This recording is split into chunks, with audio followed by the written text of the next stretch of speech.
여러분 어떤 기대와 마음으로 이 시간에 참여를 하셨나요? 저도 이 자리에 오면서 이 자리를 준비하면서 어떤 기대가 있죠. 저는 사명이라는 말을 직업윤리라고 좀 표현할 수 있을 것 같아요. 저는 목사로서 직업윤리가 있다면 그 목사가 속해 있는 공동체의 어떤 필요에 응답하는 것이 목사의 직업윤리가 아닌가. 그래서 저는 믿음 공동체와 함께하면서 그 직업윤리를 내가 다 하는 사람이 되었으면 하고 생각합니다.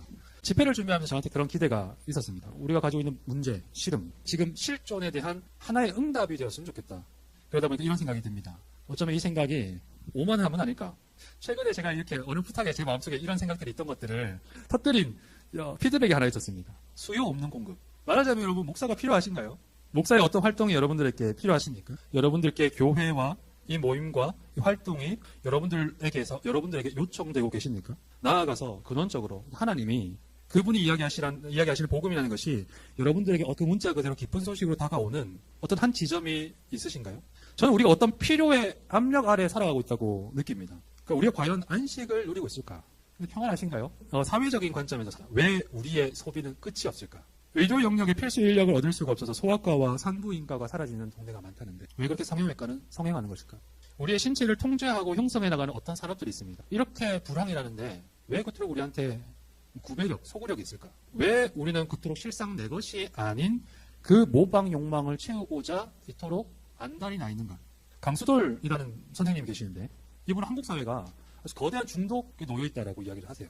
중독에는 어떤 특징들이 동반되는데 통제 만능주의, 자신의 권력을 유지하기 위해 애쓰는 완벽주의적인 성향과 자기중심성, 타인의 비판과 공격을 견디지 못하는 취약함, 흑백 논리와 수많은 선택지들을 양자택일의 것으로 제한시키는 태도, 그리고 상투적인 가해자 피해자 구조의 관점을 형성해서 스스로 자신을 피해자로서 인식하는 어딘가 내 삶의, 내 태도에, 내 마음의 어떠한 모습들과 좀 겹치는 부분들이 있다면 우리에게 어떤 필요가 자리하고 있다고 이야기할 수 있지 않을까 싶습니다. 이 집회의 제목은 서문입니다.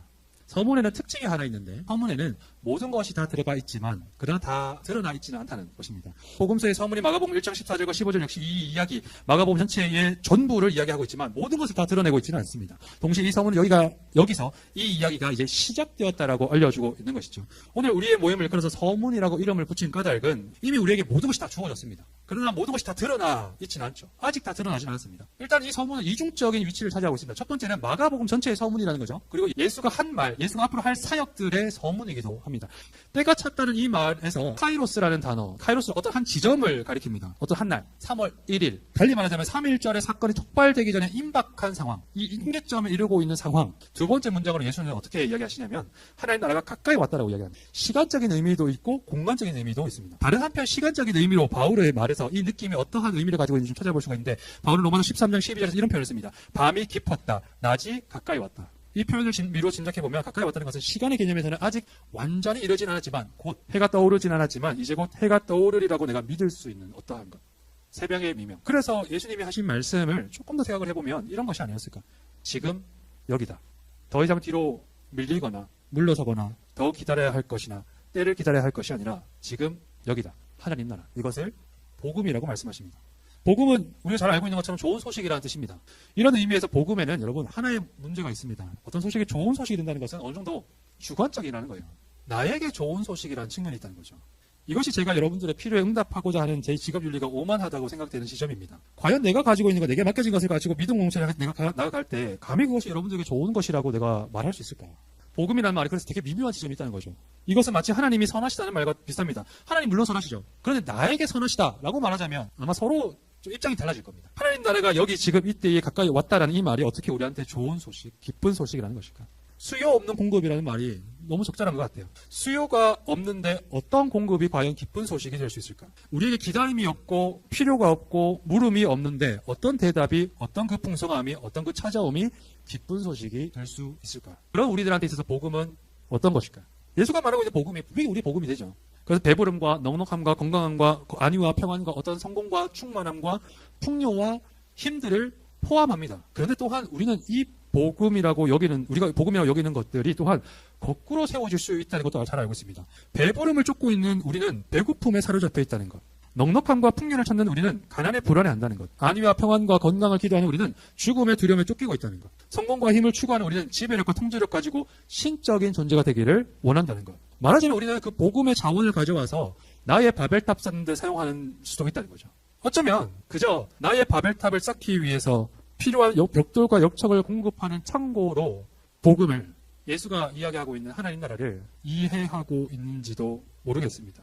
하지만 마가가 이 소문을 지나서 예수의 부활에 이르기까지 전해주고 있는 이 이야기, 예수가 겟세마네를 지나서 빈 무덤에 이르기까지 전해주는 이 이야기는 끊임없이 자신의 바벨탑을 쌓으며 끊임없이 비교하고 경쟁하는 우리의 삶에서, 끊임없이 자신의 바벨탑을 쌓도록 압력을 가하고 있는 우리의 삶에서, 그래서 끊임없이 불안과 두려움과 소외와 우울과 근심과 걱정을 안고서 무거운 짐을 지고 땀을 내는 삶에서, 그리고 반복해서 그와 같은 것들을 해결해 가는데 급급한 우리의 삶에서 더 이상 그 탑을 쌓는 것이 우리의 중요한 문제, 최종적인 관심이 아닌 삶에 대한 이야기, 그것이 지금 예수께서 이야기하고 있는 하나님 나라, 그리고 그것이 우리에게 복음이 될 수 있다는 말의 의미가 아닌가 싶습니다.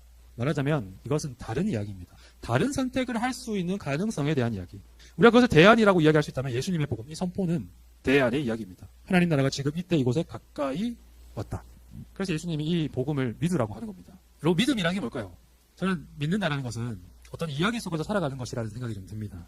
터리렐이 자주 언급하는 말이 있습니다. 아주 사소하고 보잘것없는 일들에 시간과 정성을 들여서, 때로는 번거로운 품을 들여가면서 사람들을 도와주는 까닭에 목적지에 이르는 시간이 점차 늦어질 때마다 제자가 답답해서 묻는 거죠. 선생님 왜 그러시는 거예요? 그때 이 프리렐이 하는 말이 있습니다. 아마 힘멜이라면 그렇게 했을 거예요. 근데 여러분, 이게 사실로 일어났습니다. 대만의 지하철에서 무차별 흉기 난동이 벌어졌어요. 그때 그 지하철 객실에 있던 한 사람이 그 난동범이 휘두르는 흉기를 악착같이 막아선 까닭에 사람들이 아무런 피해 없이 다행히 그 사건을 수습하게 되었어요. 근데 기자가 와서 너무 어떻게 위험을 무릅쓰고 범죄자를 제압할 생각을 했습니까? 라고 하니까 용사 힘멜이라면 반드시 그렇게 했을 거라고 저는 믿습니다. 여러분, 이게 믿음입니다. 근데 이 사람이 그 이야기 속에 살기 때문에 힘멜 이야기는 이 세계에 드러나는 거예요. 이 사람이 그 이야기 속에 살았기 때문에 힘멜 이야기는 우리가 살고 있는 세계에 현상합니다. 실제가 되는 거죠. 이게 믿음입니다. 이야기 속에 살아가는 것. 이것이 예수님이 말씀하신 믿으라는 뜻이기도 합니다. 하나님 나라 이야기 속에서 여러분 살아가십시오. 어떤 이야기는 그 속에 사는 삶을 통해서 생명을 얻습니다. 그런데 그 진리, 이야기는 현실의 장벽을 뚫고 자신의 모습을 드러내는데 우리의 믿음을 통해서.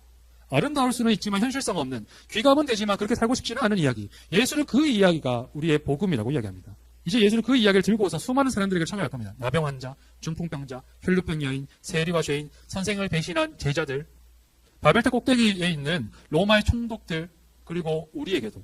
그리고 예수는 이렇게 이야기합니다. 믿으라. 그 이야기 속에서 살아가라. 이 서문을 시작으로 해서 예수가 써나가는 이야기, 마가가 전해주는 이야기가 우리 안에서 어떤 울림을 만들어낼 때 보이지 않는 진리, 그 이야기를 우리 삶을 통해서 현상하게 될 겁니다. 그리고 그 나라가 진정한 생명력을 가지고 있다면 우리가 그 이야기 속에 살아가기 때문에 우리 삶에 현상하는 그 나라가 우리한테 어떠한 생명을 가져다 줄 거라는 거죠. 우리가 그토록 바람하지 않는 풍요, 충만이라고 표현할 수 있는 그 무엇이 우리가 이 이야기 속에서 살아가기 때문에 우리 삶에 드러난 그 하나님 나라를 통해서 찾아오리라는 겁니다. 그리고 그때야 우리는 이야기할 수 있겠죠. 아, 그것은 참으로 복음이었다. 우리의 필요한 문제와 사태를 끌어안고, 그러나 그것을 초월하여서 우리에게 찾아오는 하나의 대답으로서의 이야기. 높이 쌓는 것 아니라 오히려 낮은 데 내려와 십자가 죽으시니가, 그를 십자가에 매단 힘과 권력과 부와 영광 아니라 그렇게 십자가에 죽으시니가 참된 복음이 되는 것. 믿는다는 것은 그 이야기 속에서 살아가는 것입니다. 그래서 오늘 우리가 갖는 이 모임의 제목이 서문입니다. 이제 그 다음의 이야기들은 우리가 그 이야기를 귀 기울이고 읽고, 그리고 내가 그 이야기를 믿으며 써내려 나가야 하는 것이기 때문이죠. 과연 그 일이 어떻게 시작될 수 있을까? 우리가 이 서문 이후의 이야기들을 함께 엮어나갈 수 있기를 기도합니다. 하나님 나라를 고민하고 함께 꿈꾸고 함께 기대하면서 그 하나님 나라를 상상하고 나누고 기도하면서 하나님 나라의 참 복을 누리며 이야기 써나가는 믿음 공동체, 그리고 우리의 삶이 되실 수 있기를 주님 이름으로 축원합니다.